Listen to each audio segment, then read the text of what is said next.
Hi everybody! For today's video, I'm going to make some pizza. Hindi pa pala ako ready. 5 minutes later. Ready na ako, guys.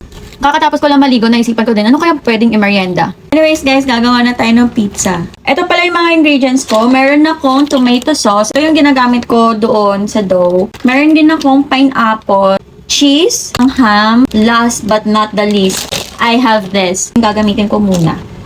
Okay? Ang init. Kuha ako ng isa na lang mamaya.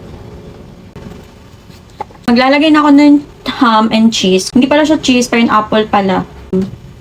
Gusto, pizza. Oh. Anyways guys, malinis yung kamay ko Tsaka kami naman kakain. Tapos maglalagay na ako ng pineapple. Hala, ano nga tawag dito? Hawaiian. Tapos, next is maglalagay na tayo ng cheese. Just ipapakita ko na sa inyo. Diba? Buti na lang may ganito kami sa ref. Yung sarap. Char, wala pa nga. Excited. Tignan nyo, look.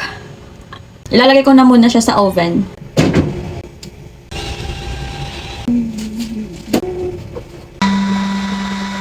Laro ko, Little Nightmare.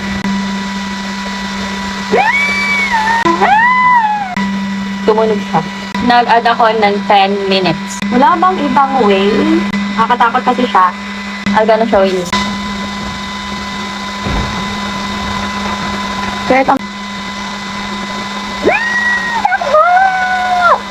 Okay na siya. Okay na siya.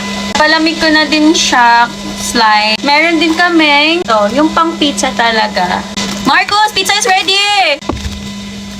Tama ba? We're going to get the ice cream. Wala na sila.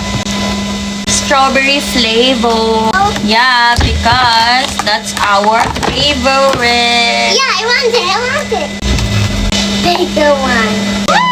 Can you get some one tissue so I can give you one pizza? Okay. And you call Chody, one for Marcos. If you don't like the pineapple, just give it to me, okay? Wow. I like it. And still one more thing. How about water? We're gonna try it na.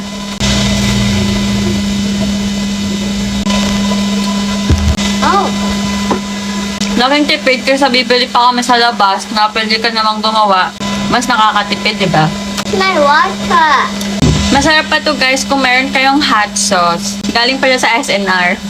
Ay!